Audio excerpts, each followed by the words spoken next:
Ahoy there, mateys! 'Tis the drinker here, Hello. and Mauler, and we are here, and well, we're here for your delectation and entertainment, really, because were good enough to send us a whole bunch of super chats when we did open bar, and we haven't got through them all, so it's time to put that right. Let's do it. And I'll drink to that one. So I'm gonna wet my whistle before I start. That's your mouth, not a whistle, idiot. I know, I never understood that. Well, actually, I kind of do. Do you not have to like spit or something before you can like properly use a whistle? I don't know. Do you? I don't Something know. like that. I mean, I'm not really whistling too often, you know. I don't know. You know what? Same. There's, Well, not there's certain. using a whistle. I guess I whistle sometimes. I mean, yeah, occasionally, an attractive Yeah, woman yeah. goes by, you got to do it. But yeah, it's like there's certain sayings now that I feel like they're moving almost beyond our knowledge. You know, it's like we hear it, we don't really know the underpinnings of it, and we're just like, ah, fuck it, this is a bit stupid. I'm not going to use it anymore because I don't want to use it in the wrong context. That's actually like a recurring joke in Buffy, is that Giles will use some kind of phrase, and one of the other characters will be like, what does that even mean? And one of the ones I remember is, I think he says, like, you'll be making money hand over fist. And then you just, like, Buffy in the background is just making a fist, putting her hand over it and under it. And what? Like, Yeah. It's like, yeah, like, you know that saying, Bob's your uncle? The underpinnings for that are so fucking obscure. It was like, yeah, like it used to be like a member of parliament in the UK in like the 17th century or something, and the prime minister's name was Robert, and he would do him a whole bunch of favors to like advance his career. And it was like that was his uncle, and it was like Bob's your uncle, as in like you've accomplished something relatively quickly and easily because you have the right friends in the right places. But it's like nobody fucking even remembers that now. It's just this weird phrase, like, and probably Americans don't even have a clue what we're talking about. and they still But hey, don't after that explanation. They're like, what? Yeah. I'm going to need a Wikipedia page and a couple of hours and some graphs to explain it. But anyway, we'll move on from that, shall we? I will bring up the first one that we had, the first super chat. It was from Timmy, little Timmy, who says, we always regard The World's End as the least best of the Cornetto trilogy, but do you think it does anything better than the previous two, Drinker and Mauler? It's handy that this question's for us, since we're the only ones here now. Yeah. Does it do anything better than the other two? The fight scenes are better, maybe. They're pretty good, pretty well choreographed. I think that might be the answer. They have like it's like a fake one shot, right? They do a lot of camera work that connects a couple scenes together, but it looks really great. The bar fight and the bathroom fight. The bathroom fight is fantastic, yeah. Yeah, that's probably it. Fight scenes like Shaun of the Dead, quote unquote, action is good, but it's like limited compared to the other two. Yeah, yeah.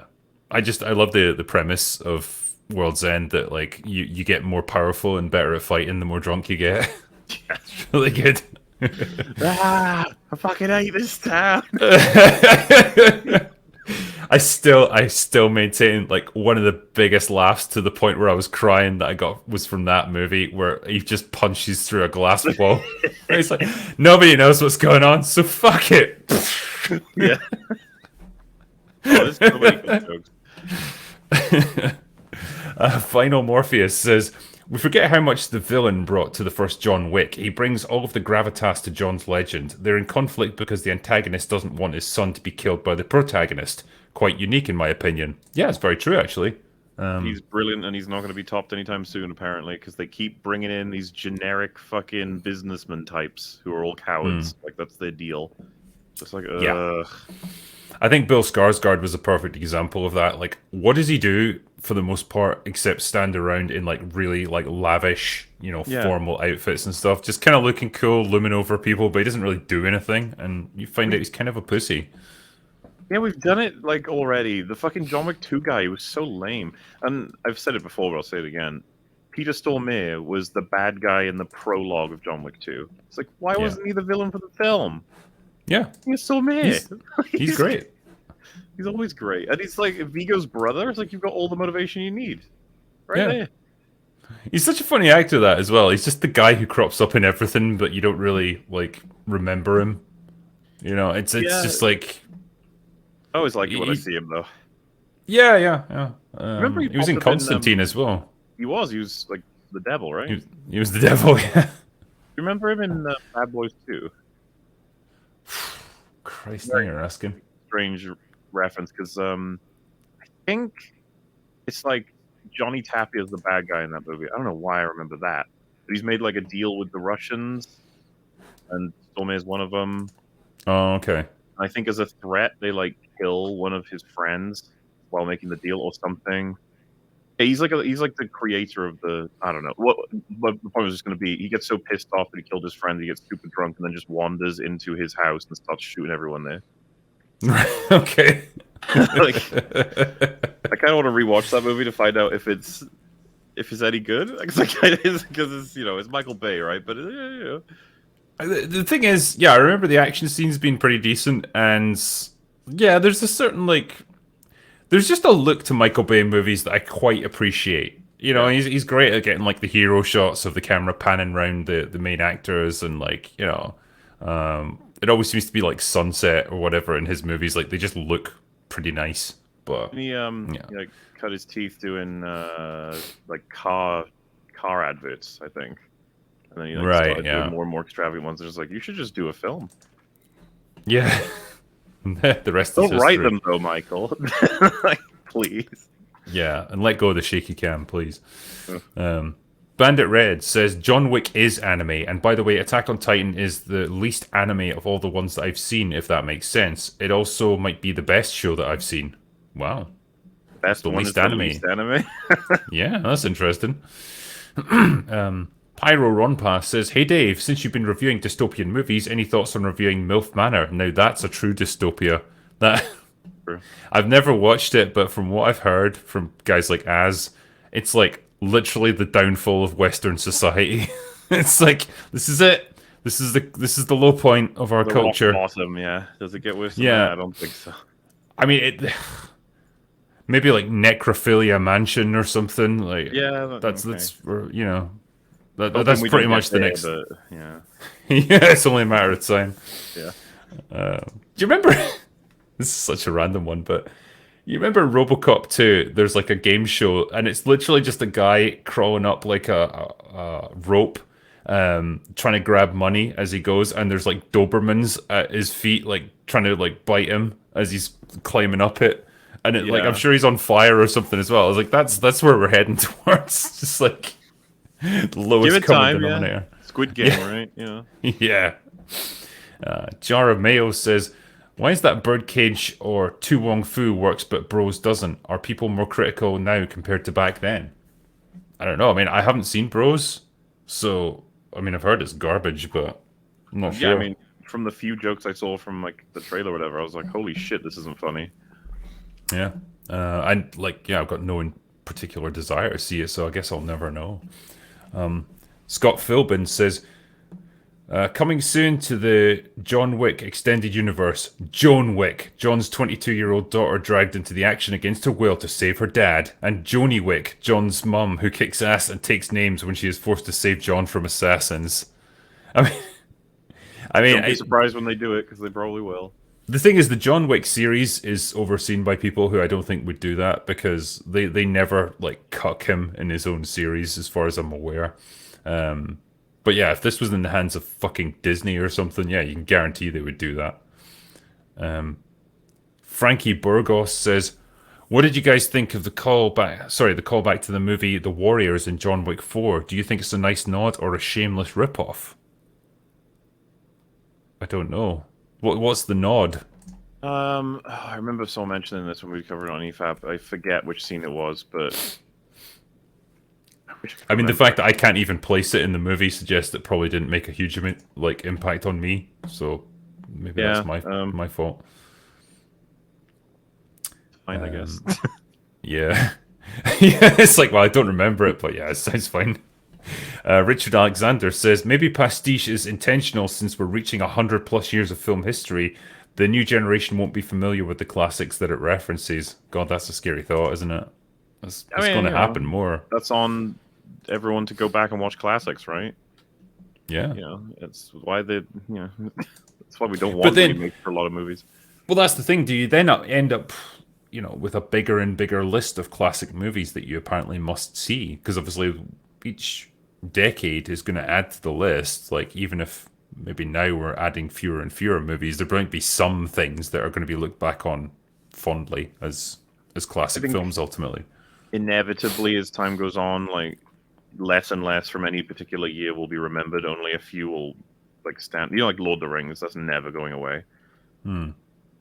Um, Yeah.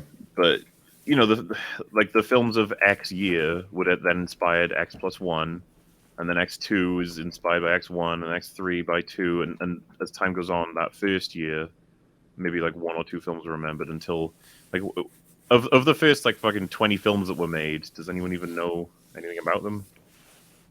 Hmm.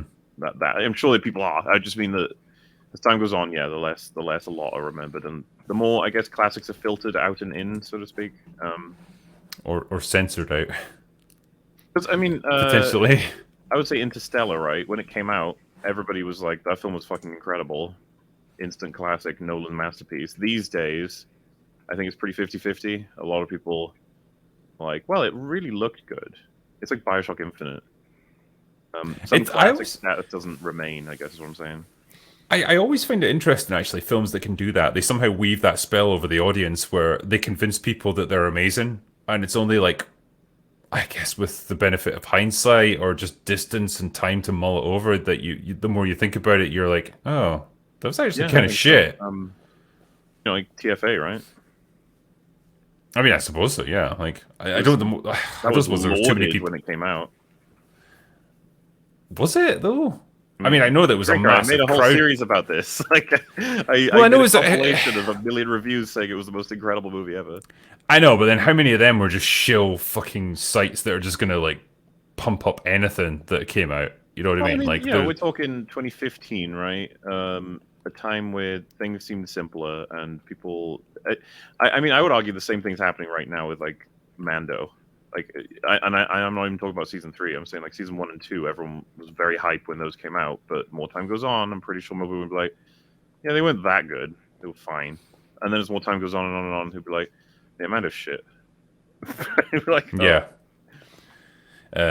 people are Well, I mean, hated it's season three. yeah. Oh God, yeah. I'm done with it. I'm just. Yeah. I can't waste my time on this shit anymore. And I feel better for not watching it. But yeah, I think the one that And was stuck in my head was for TFA. It was always Red Letter Media because they were so fucking harsh on the prequels. I was like, yeah, well, I mean, yeah, how can you praise I'll that? hop to it. Like, I thought TFA was good. And then, you know, I got time to think about it, and several of the videos were ripping it apart, and I was like, holy shit, I was tricked. Like, this is ridiculous. Hoodwink, damn it. And Um, yeah, Red Letter Media have since like people make fun of them for liking TFA, and Rich Evans will always remind them that in that video he said, it was okay." He's like, "Ah, Ahead of the game. yeah." Mr. Greenbones says, Drinker, would you ever do a review of Walk Hard, the Dewey Cox story? It's one of my favourite comedies, just a deluge of one-liners and takes fun jabs at the history of rock music. I mean, I could, I suppose, yeah. It's, I feel like I need to cover more comedies, actually, because this is very much a dead art now. But yeah, movies used to be funny, so we should really celebrate the ones that were.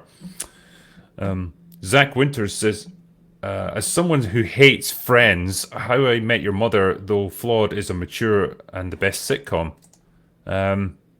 I watch that occasionally. Like that makes very heavy use of like foreshadowing and not flash forwards, but yeah, like it kind of hints at stuff that's going to happen. I don't know, man. I feel like it maybe outlived its premise a little bit, but I don't even know what I would say best sitcom is. I don't know. I think I watched would enough be a sitcoms to say. yeah. I mean, would it maybe be a British sitcom, like an older one? Maybe. Did you ever watch The British Empire? No. Oh, that was good. That had Chris Barry in it, and it was just like so weird to see him in a role that wasn't Arnold Rimmer. But like, yeah, it was actually pretty funny. And that was like a very like early '90s thing, as I recall. But I remember watching it as a kid, and I was like, it was pretty good.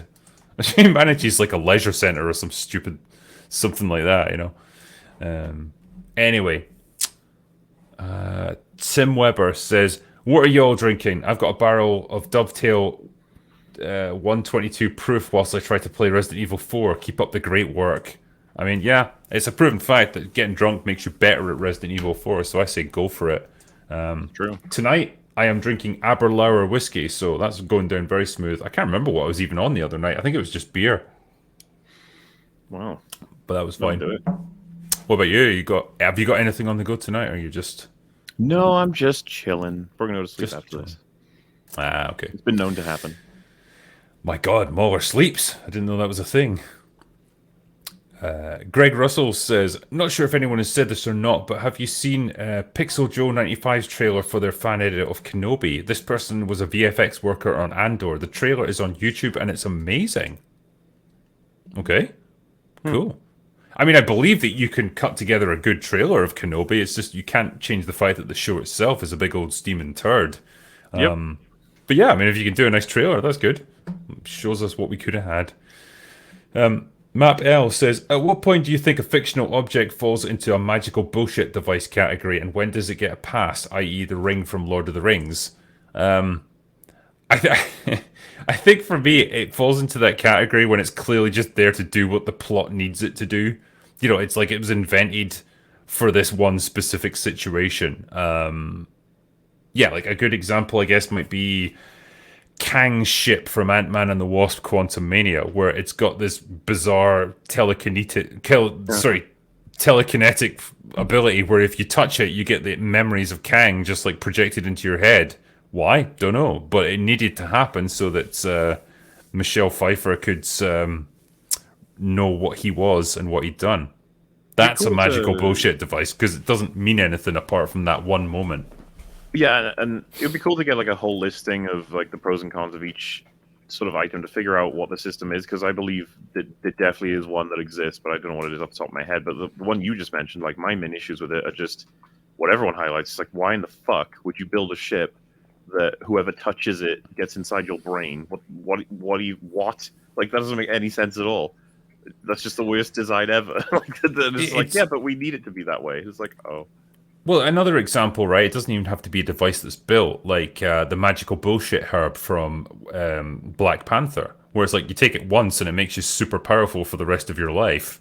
But then if you ever need to do like a trial by combat thing to decide the next king, well, you have to get your powers taken away, so you take a different magical bullshit herb to take that power away. It's like flicking a switch. Superpowers on, superpowers off.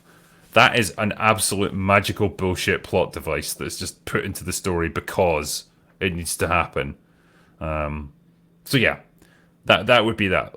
That would be my definition. And with something like the Ring of Power, well, it's the cornerstone of the entire story, and it makes sense in universe when you get the explanation for what it actually does, and you know what the necessity of it is. You could perhaps argue that, well, it's a bit convenient that it makes you invisible, because like what real tangible benefits does that have to Sauron? But you know, that's, I guess, a slightly different discussion.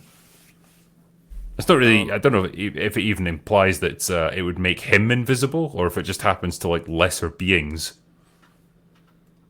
Well, so the thing about it is, for me, I just need, especially if you establish it like first, any bullshit device, which I'm happy to call these things that, especially if they're literal magic. Like, just tell me how they work, and establish it early on, as opposed to, God damn, guys, we need a key that can melt locks and also protect us from the radiation that's coming in. It's like, I just so happen to have one of those. Like, that would be the worst possible example of something like that.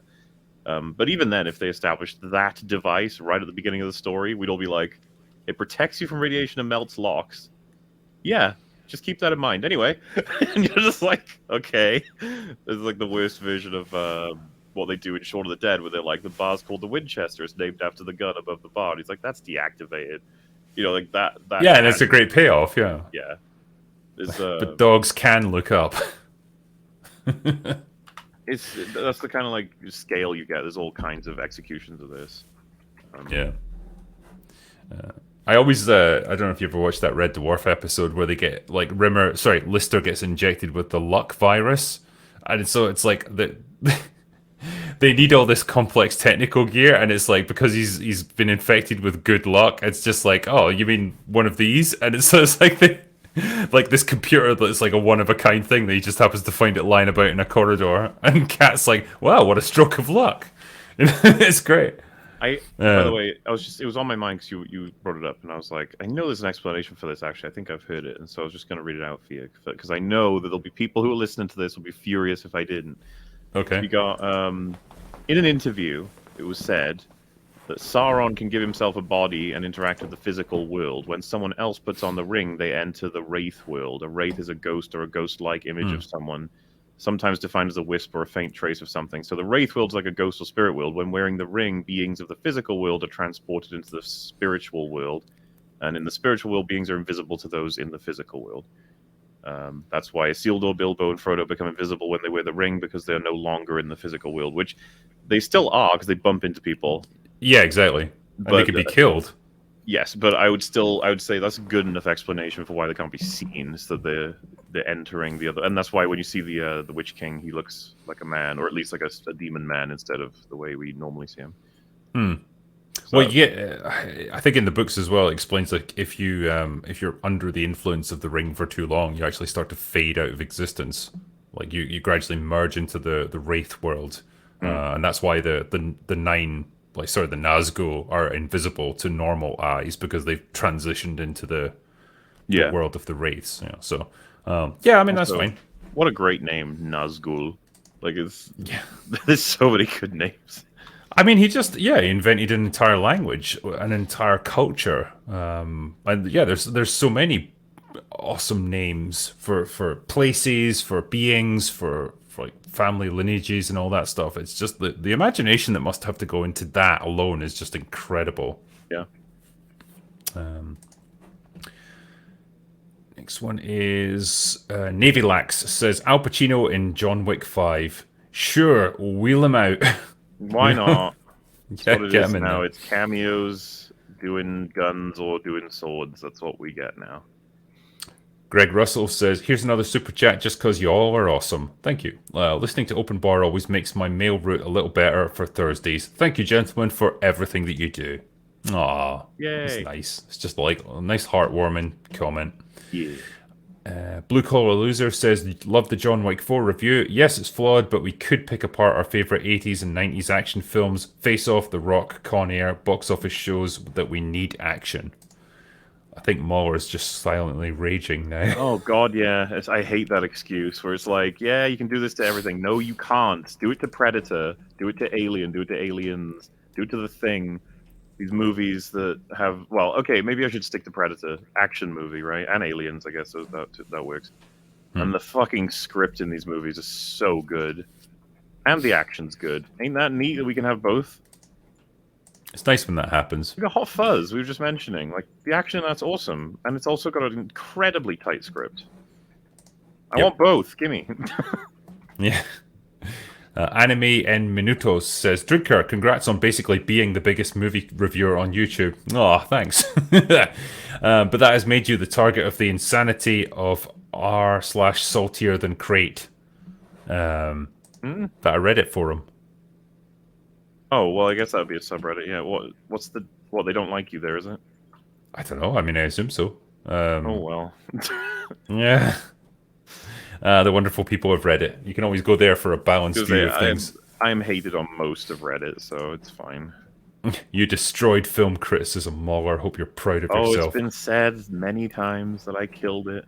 You see, the thing they say is like because of people like Mauler, you have these movie studios now that focus on plot instead of like meaningful stories. And it's like focus on what movies are you watching? Like, what? No, they're so focused on plot holes. John Orchard says, "I'm just tired of Star Trek using dark lighting." Yeah, you and me both, mate. The original series, Next Generation, DS9, and Voyager had bright lighting on the bridge. Star Trek to me was always about hope. The Picard is the father. It's a rip-off of Wrath of Khan when Kirk meets his son. There's elements of that, for sure. And I think, I'm guessing the showrunner is a bit of a fan of Wrath of Khan because there's quite a lot of callbacks to it throughout the season. And yeah, man, the whole thing with Picard's son, it requires you to swallow a fairly large chunk of salt in order to in order to get it, because it's like, well, okay, him and Beverly had a kid when Beverly was clearly like 60 years old at the time. I don't know how that happened, but yeah, it's there's some elements to it that are a little bit contrived. I think it's handled pretty well in terms of their relationship and how they connect with each other, but yeah, we've kind of seen this already with Kirk and his son in Wrath of Khan. And yeah, the bridge lighting thing, it does piss me off. Like, I get that it's done for like dramatic purposes. You know, it looks much more sinister and serious when the bridge is dimly lit. But yeah, there comes a point where it's like, folk are going to be tripping over things, man. That's a health and safety hazard. True. Demon Dog says, Mauler, you should definitely watch Mob Psycho 100 since you like OPM. Personally, would say that it's better. Will you know? Well, Yeah. we'll say. I'm probably not going to be getting to watching anime recommendations before getting to my TV show recommendations, movie recommendations, and game recommendations. It's a hard life we live, isn't it? Yeah, we've only got like 200 or 300 things each that we've been told to watch. Mr. Simplex says, hello, internet reviewers. Did any of you guys watch Maigret from 2022? It feels like an actual mystery, unlike Glass Onion. It actually prompts thoughts and feels like a detective film. No, I haven't seen that, I'm afraid. No, I haven't even heard of it. Movie Hoplite says, Hail Drinker and Longman. An interesting trend I've noticed is the use of individuals with a background in stunts becoming directors. Extraction, Bullet Train, John Wick. Any thoughts on if this could grow into a new wave in film? Yeah, it does seem to become a bit of a thing, and I'm all in favour of it. If you get really kick-ass action scenes and you pair them up with writers who are good at their job, then it doesn't seem like you can go wrong, really. Out of the selection that was just mentioned, I think Extraction is probably the one that had the script that annoyed me the least. So there's that. And the action in that was pretty damn cool. Yeah. Well, I mean, the script was so simple that it's like it can't do too many things wrong because it doesn't do many things in the first place. Like there's not a whole lot of world building or anything. It's just guy has to get a person and extract them from this bad place. That's well, the thing about mostly it is, and it really comes down to the choreography, right? Because I just want everyone to keep in mind how the throne room fight was broken down in TLJ. Whenever you think about stuff like Extraction or even John Wick, what you want when you're making those fights, like, of course, you want to see him shoot people at a distance, shoot people at mid-range and close. You want to see all headshots, but you also want to see some torso limb shots to maybe prevent them from doing a thing, or because that's the only thing you can see, or because, hey, you're desperate and you just shoot anything you can see. But then you also want, like, a bit of knife fighting or punching and, around a corner, surprise attack, that sort of stuff. And it's just like, yeah, you have to work at it. You have to work for that level of choreography. Not to say I know anything about it at all, but I'm sure you agree that you can spot when it's going wrong, right? Like in TLJ, where you have several people, like, they're about to hit Ray, and then they go, oh, shit, and then they move, like, they don't want to hit the actual, she's not defending herself, whoops. Yeah. And that's just stuff like that. That's and that's down to the stunt choreographers, and it's down to like the DP and stuff to get it right. And it's like, well, okay, you didn't hit your marks quite right this time. Well, you got to do it again, and it might require many takes. And this is part of the problem that you have, I guess, when you're working with actors who aren't stuntmen and who aren't fighters. They have to just do their best in that situation, and some of them are going to be better than others. And I noticed it in John Wick 4 especially. Like, there's many times when like stuntmen had to pull their punches or just kind of do a stupid move to give Keanu like an extra second or so to get into position. And it's frustrating when you see it because the series is kind of built on it being pretty solid from a choreography point of view. But hey, man, when I'm pushing 60, I'm not going to be able to do things like that. So hey, no. And what's weird is there's a common acceptance, and I think it's totally fair that Keanu's just not quite the best actor ever. But everyone will want to mention immediately, like I will, that he seems like a great guy, like seriously one of the better people out there for actors and stuff. But I was rewatching John Wick 1. He's like acting in that. It's not bad. Like, I don't know what happened to him. He's like become a caricature. The whole like, yeah. Oh yeah. So he talks like a normal person in the first John Wick. Like, he has normal conversations with people. I don't know. Well, he's actually able to formulate more than like 5 words in a sentence. No, he just says yeah a lot.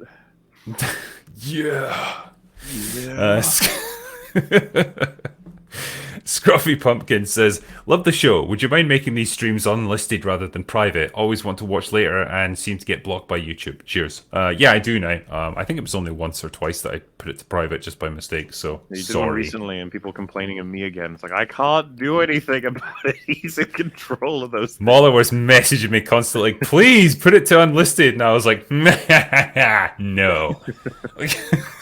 That's just what you'd want. So it's gonna be like William Shatner in Airplane 2. It's like, that's exactly what they'll be expecting. Keaton Kitsune says, "Everyone is talking about garbage, but there is plenty of good, lesser-known classics. I wonder if anyone here has seen William Friedkin's Sorcerer."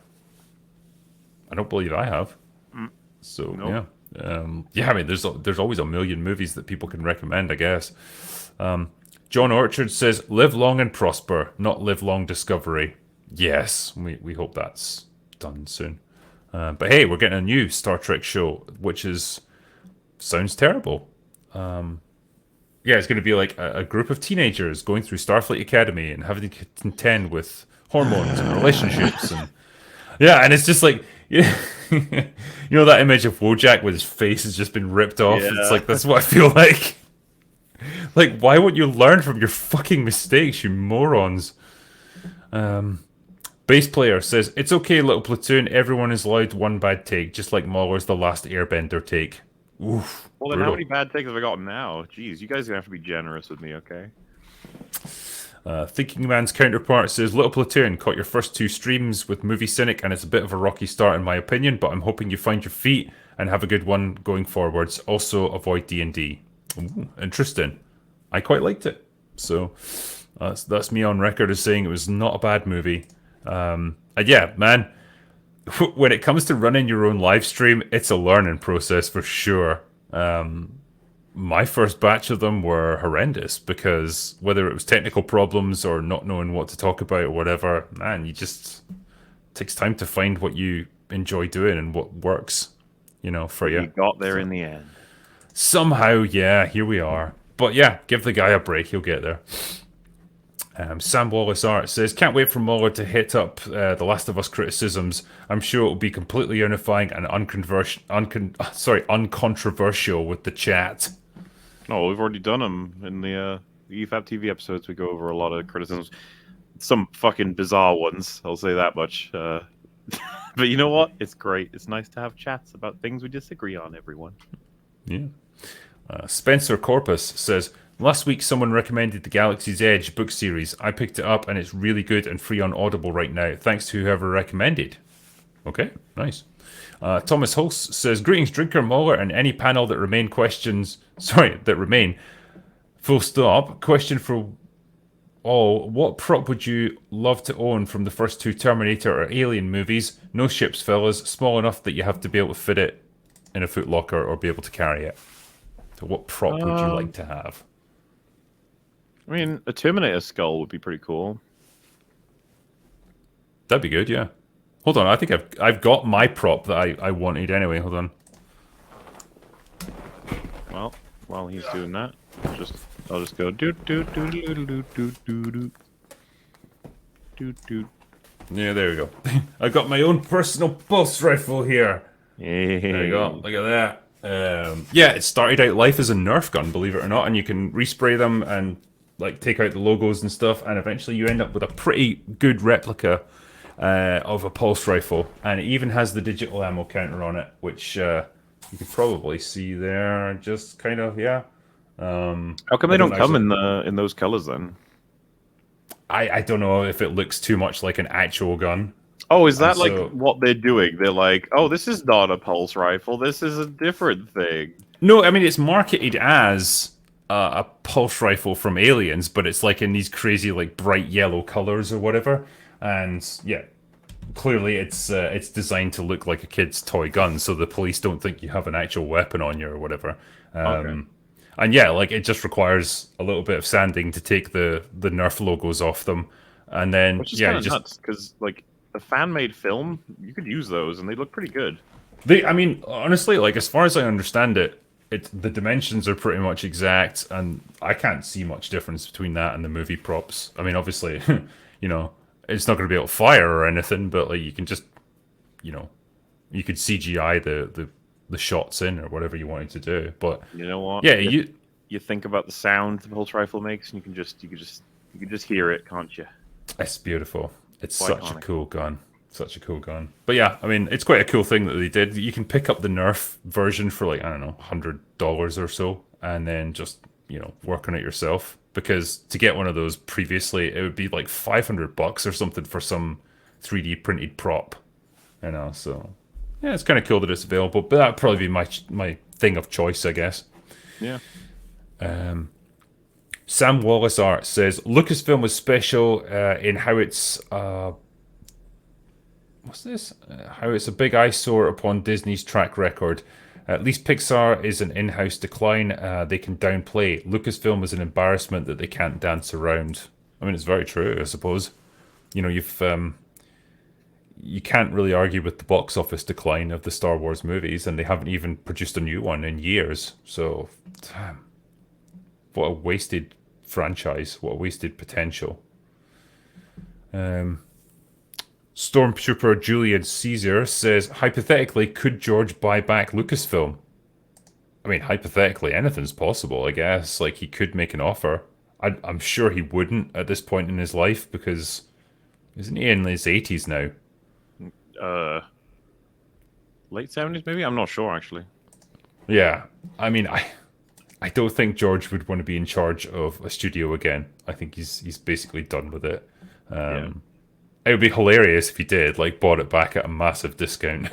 But, you know, well, we'll never know. Jen Mai Cha says, random off-topic question. What is your favorite kind of tea? Mine are Gyokuro, Lapsang, and Sencha. But Scottish breakfast is good too, though. Thank God you said that. The worst tea I've ever drunk was actually Lapsang Souchong. That is like someone set a dog on fire and liquefied it and then fed it to you. It's absolute fucking disgusting. Damn. But yeah, like I don't really go in for like herbal teas and stuff. I never liked any of that chamomile stuff or whatever. If I'm gonna have it, I just want breakfast tea. That's it. I'm pretty simple, really. I don't know if Muller has any different Uh, things. I got nothing to say about tea. I just don't typically drink much of it. I'm a bad Brit. I'm sorry. Are you a coffee man? No, neither. Really? Don't have Yeah. that? Damn. What do you live on? Water mainly. I guess I'm more human than most people. Studies show that humans enjoy water. Fair enough. Not your friend pal says John Wick 4 is great, no woke BS. Quit being snobby twats. I mean, Oh look, God. man, Oh, it's kill fine me. to make the. It's fine for a movie to not be woke. That's all good, but it has to also be good. Like it has to have a good plot and you know relatively airtight storyline and good characters and stuff. Seems like woke as a phenomenon existed more so in the 20th century, and so every film before then, I guess, was just incredible. There was never a bad film because none of them were woke. Is that the logic we're going with, guys? Come on. Film needs to be better than just not woke. Whatever your Yeah, I standards think are for woke. yeah, it's bringing us all down, really. Like, yeah, we're at this point now where it's like a movie just because it doesn't have any sort of obvious politics in it. We're just like, oh, that's great. It doesn't matter about the Fucking objective quality. The Room is not woke, but it's not good. Well, not that you know, Mauler, but you haven't examined the deeper meaning behind it. Shit. It's about toxic masculinity. John Orchard says Daisy Ridley is the Hayden Christensen of Star Wars. That's pretty true, actually. Yeah. I mean, I can't think of anything she's really done apart from that crappy sci-fi movie with Tom Holland Did in you see recent that? I didn't years. even see it. Nah, I just had zero interest in it. I watched YMS review it, and it sounded like a train wreck. Yep. So yeah, I mean, maybe she's not got much going on outside Star Wars, I guess. Dredge says, "Say what you will about Daisy, but she is very easy on the eyes. Same with Katie Sackhoff. I mean, each to their own. Like, how can I be diplomatic? I You already can't. it's too late. Like you already. Like, I mean, she's not ugly, but like she's pretty bland looking as far as actresses go. And I'm not even just talking about attractiveness. I just mean like, actors should have interesting faces. Like I don't know how else to describe it. It's like you can just tell an actor sometimes because it's like they've got a very expressive face, and it's unusual, or it's just slightly different from the norm. But Daisy Ridley just looks really kind of bland and average, I guess, as a face. I think And it was. so that, I first saw ER point out that she makes the same expression a lot in Star Wars movies. It's like this sort of her mouth is slightly agape sort of thing, and she's just constantly looking kind of shocked. mhm, I mean, yeah, it's no shock to anybody. Race sucks as a fucking character, so yeah, yeah. Katie Sackhoff, I quite like. Yeah, but I think that a lot of that's more down to like I just remember her from Battlestar Galactica and stuff, and she seems well, pretty drink cool. it. She's a main, she's second billing in Mando season 3, so get on it, dude. I mean, I think realistically, she's going to be the main character of Mando going Hmm. forward, as far as Hmm. I understand it, anyway. You haven't seen the newest episode, yeah?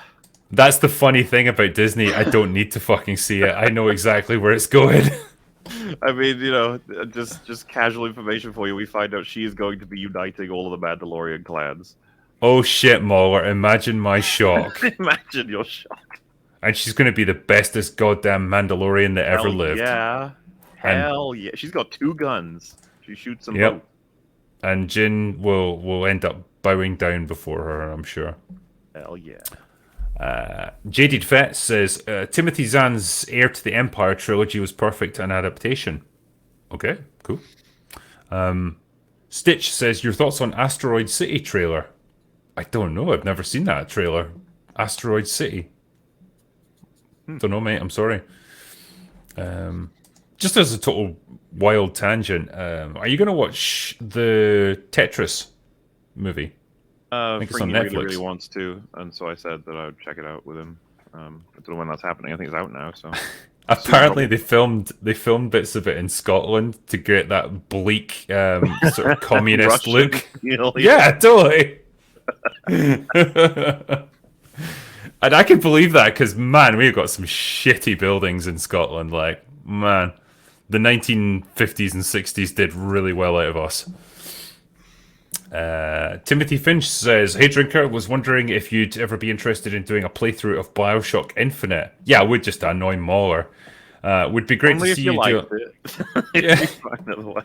be great to see you do a live breakdown of how much of a failure that game is at both being a multiverse story and a commentary on racism. Interesting.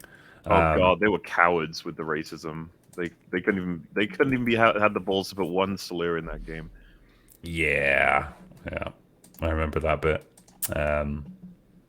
No, it'd be interesting to replay it now actually and see how it affects me. Darius White says, "Please have Little Platoon read out loud." Well, I can't have him do this. Out, out, brief candle. Star Wars is but a walking shadow, a poor player that struts and frets his hour upon the stage and then is heard no more. It is a tale told by idiots, full of sound and fury, signifying nothing. I mean, I did Damn. my best, I guess. Well, Zig Star Wars. Fox, yeah, that's all it is. Zig Fox says, "Give up on Mando when it turned into lesser monster hunter. First crocodile monster, then that ridiculous bird chase. Mando must end. That is the way." What happened, guys? The fucking premiere for season 2 was the stupid sand snake thing, and everyone loved that. Is What it legit happened? true as well, right, that when he went into the living waters, he just fell off the ledge He and just sank? he slipped and fell in the bath, and I was made fun of for that.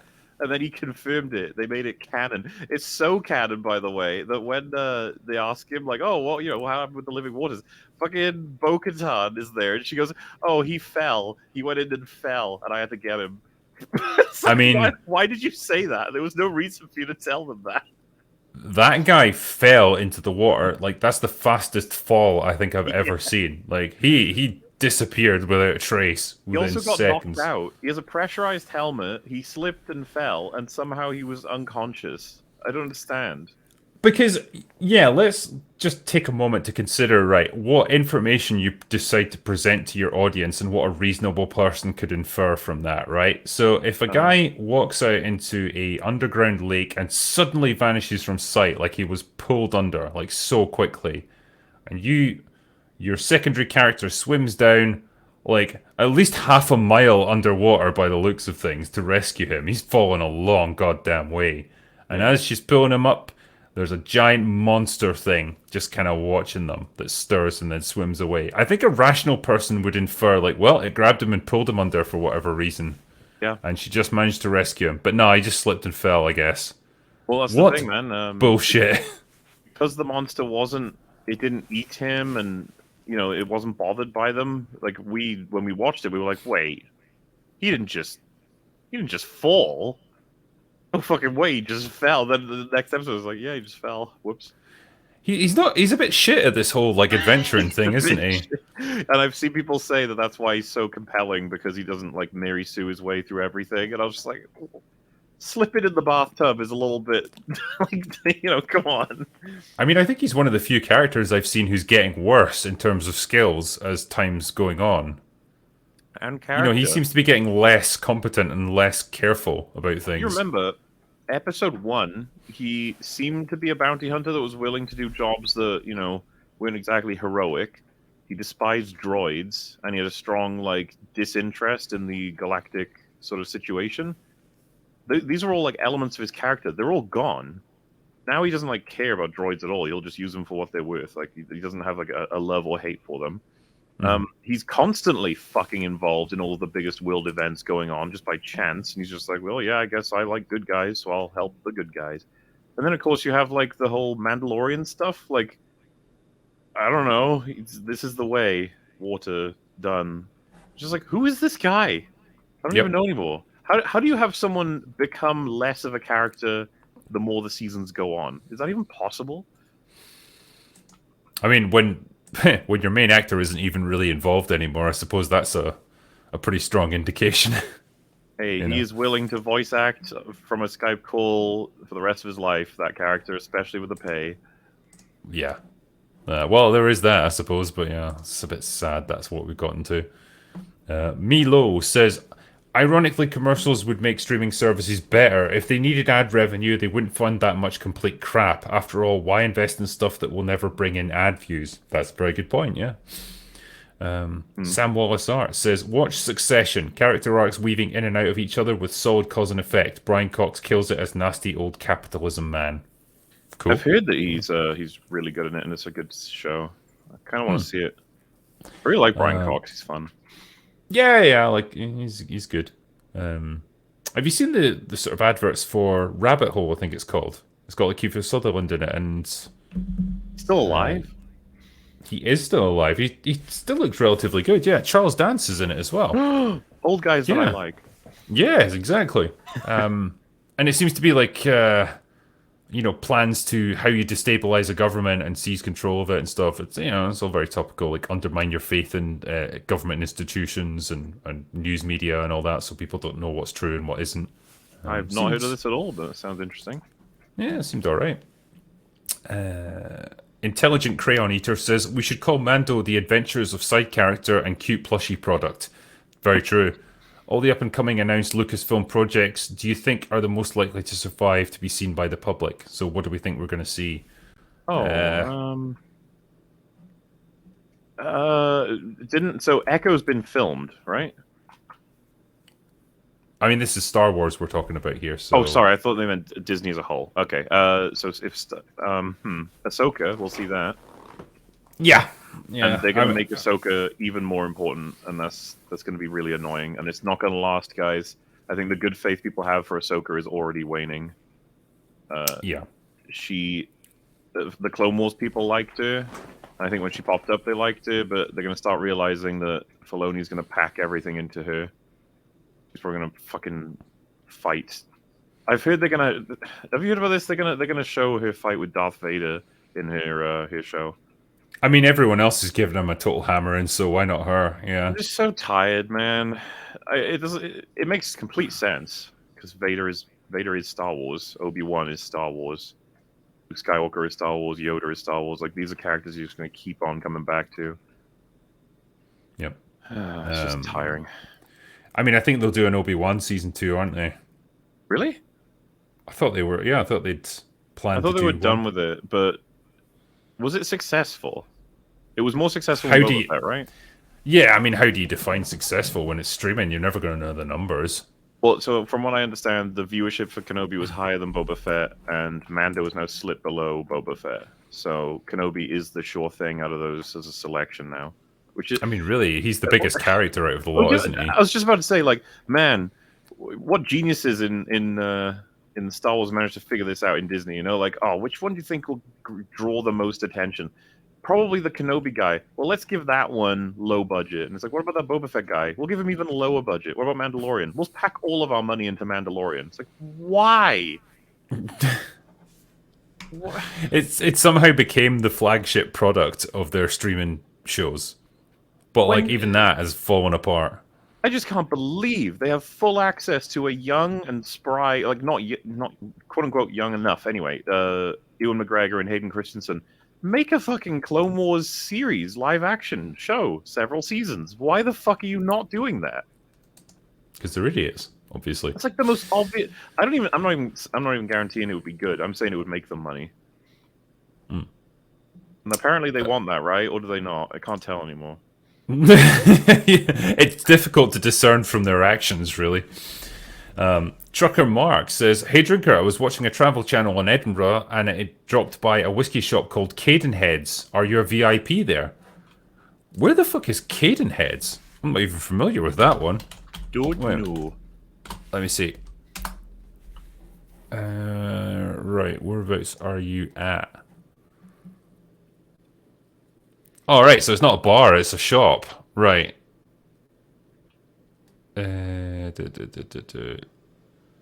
Okay, it's on the Royal Mile, actually. So yeah, I've probably walked past it many a time. Cadenheads. Yeah. That's the thing, like, when I'm in Edinburgh, I'm not really there to shop for whiskey. I'm there to, like, drink it there and then. So, yeah, I'm not too familiar with the actual whiskey shops there. So that's probably why. Yeah. So I don't have a VIP pass, I'm afraid. Joe Trash FX says, "The John Wick films are telling us fables and folktales, hence the extreme events and symbolism. They are filmed campfire stories." I don't know if that's quite how I'd interpret them. Except the first one. Every time you try this like weird explanation, the first one doesn't count, I guess. Yeah. Alpa Kane says, "Hey Drinker, I've read and enjoyed the whole Ryan Drake series and Dark Harvest. Any more books in the near future or focusing on the movie? Cheers." Oh, thanks, man. And yeah, I'm focusing on the movie right now because I really want to like see that through to completion before I do anything more writing-wise, because, you know, scripting is something that I might get pulled more into as time goes on. But yeah, man, I definitely want to write more books in my lifetime. You know, I'd like to get back to the Ryan Drake series if possible and see what I can do with that. But yeah, watch this space, I guess. Zachary Jax says, "Anyone else not looking forward to the live-action Avatar: The Last Airbender? Do you think it will turn out bad too?" I mean, my only experience with Avatar is that horrible movie from like 15 years ago. Oh yeah, the Shyamalan one, right? Yeah, that was bad. To see that. Just don't do it to yourself. It's not going to be fun. Cameron Davis says, "If you ever had a video game movie to discuss, you would have Yahtzee Croshaw from Zero Punctuation on to discuss." I guess you're asking, would I do it? I mean, yeah, it'd be kind of cool to have him on, I guess. I'm not sure what he does in terms of live streaming with other YouTubers, but that'd be cool. Ken Zaki says, "All this talk about Super Mario and Dune Part 2, lame. What about Sony's Kraven the Hunter starring Aaron Taylor Johnson? Am I right?" Yeah, we're all super excited for that. Can't you tell? Yeah. Explosive RPG Gamer says, "I want It's a Gundam back on a future live stream." Well, we'll see what we can do, eh? We'll try and sort it out. Back. Yeah. Ofer Ravid says, "There's no way Disney sells either Marvel or Lucasfilm. They make most of the money from the parks, and both Lucasfilm and Marvel are very big in them. I spent all day in Disneyland Paris, so it's from a personal experience." Yeah, but then I guess you can do that as a separate deal, I suppose. You can have the sort of licensing rights to have the characters in your parks, but just not make movies, sell it off to someone else. There's all kinds Good, of yeah. things you can do contractually, I suppose. But ultimately, yeah, with Marvel, I guess it's fine. They've made their money back with that. They haven't done it with Lucasfilm, and I don't see how they can realistically in the near future because the brand is just so badly damaged. They probably might be better off selling it on to someone else. Let them make the movies. Dude, because we're expected to hear an announcement for a Star Wars film soon, right? Because we got the Star Wars Celebration coming up. Mm-hmm. So if let's just say they say we got one coming Christmas 2025. Let's just say that's the case. That'll be quite a stressful time for Lucasfilm and Disney because they have no idea what the power of Star Wars is anymore. None of us really do. What, Yeah. what does Star Wars look like in the box office right now? It's like I don't know. I'm not willing to say it would be a flop. I don't know what it can do now. I'm not sure. Could you see them theoretically doing a stripped back, like relatively small scale movie, like sub $100 million, and just see what they can get out of that? I think they are consistently stupid in a couple of ways, and one of them is they balloon budgets on these movies. Look at Indiana Jones. That shit's insane. Yep. That is going to I, be such a fucking disaster. I believe that it would be like 150 million is what we're looking at for this Star Wars film, and it'll end up, like with 300 million or some bullshit. And it'd be like, we've had it reworked. Ryan Johnson came in to advise. We even had JJ look over it, and now we switched out the directors 3 times, and it's looking really good now. Brie Larson starring. Okay. Yeah. Why not, eh? Dredge says, would you ever consider having Jeremy Jahns on open bar? I mean, yeah, sure, I guess. Like, he's pretty big, isn't he? So, I don't know. I don't know what he does in terms of... Yeah. Sam Wallace Arts says, shout out to Laxadaisy, 2D animated 1920s cats shoot each other over booze right here on YouTube. Original content on shoestring budget outdoes Disney. I'd buy it. Roscoe says, turn on Stranger Things Season 3 comments, not Star Trek. Ah, okay. Ah, right, yeah. So you said ST3 and it was Stranger Things Season 3. That explains it. Grant says, been watching the James Bond franchise. Who are your favourite Bond girls and what are your favourite Bond girl names? Right. We count Austin Powers? No. Oh. I always liked Agent Triple X from The Spy Who Loved Me, just because her name was Triple X. I mean, Pussy And Galore she was was a classic, Yeah, I mean it's hard to top that. Xenia on a top. Yeah. Famke Janssen was really good actually. I quite liked her. What was Christmas Jones? What was that name? It's just so they can have that Christmas only comes once a year joke right at the end. I think so. I think that's that was the entirely only why. reason. God, who else was there? I'm trying to think back to like you really wanted to go to like the Roger Moore era or the Sean Connery era for like the really campy, ridiculous girls' names. But yeah, Pussy Galore was the top one. There was Solitaire, played by Jane Seymour, and funnily enough, she did cards like she was a tarot reader, and her name was Solitaire. Okay, Classic. fair play. Jane Seymour was really fucking hot now that I think about it back then. It's a key element of being a Bond girl.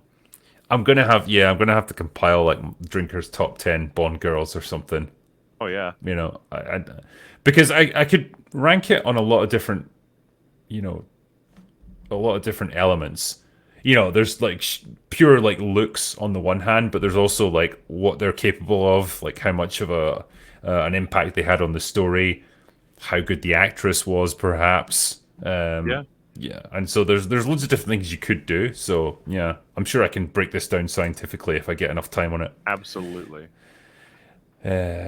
Johnny Quick says we need another DCAU style movies for Star Wars Legends. DC Animated Universe, is it? Yeah, maybe. I don't know.